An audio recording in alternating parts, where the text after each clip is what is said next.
let's make the maniac. Pennywise the Dancing Clown. Well, new It prequel series coming out, hopefully the algorithm likes this one as much as Penny likes children. Not in that way, he's an alien, not a predator. You know what I mean. Unlike his colorful predecessor, remake Pennywise shows off a Renaissance era costume that not only hints how long this fella has been around, but also conveys a sense of regal extravaganza. Fitting, since he's a clown.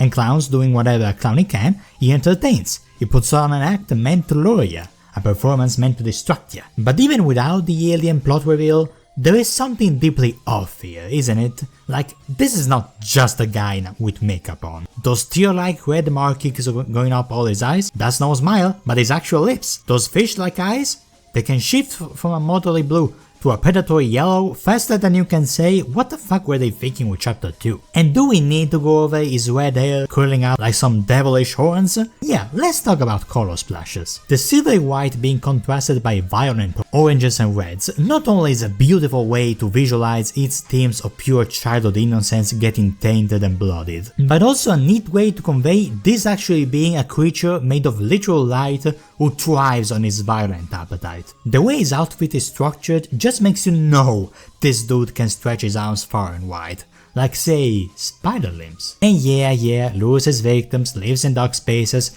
makes his victims float like houseflies in a cobweb.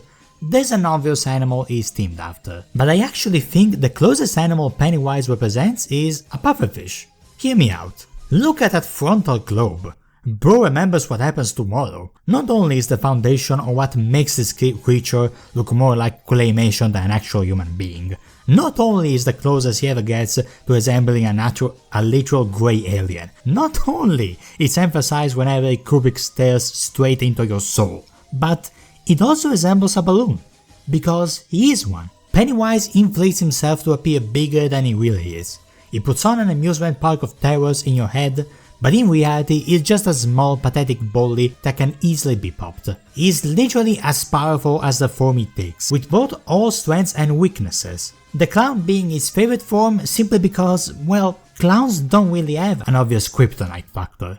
Which probably explains pretty well why he resembles the concept of a clown more than an actual clown. It's an entity trying to be something earthly, and barely pulling it off. He can barely talk to a kid without salivating. He speaks as if he just found out what language is. He is basically a living, uncannily misshapen balloon, alien in nature but very much human in terms of sadism and overconfidence, which results in his defeat. By taking on a supposedly invincible form, he forgot what he was the most known for, being laughed at, because he never considered the idea of being on the receiving end of his treatment. Live by the clown form, die by the clown form. 10 out of 10 design? Tell me which villain design you like me to cover next. Hawk Of Krypton, hoping I made your day slightly spookier.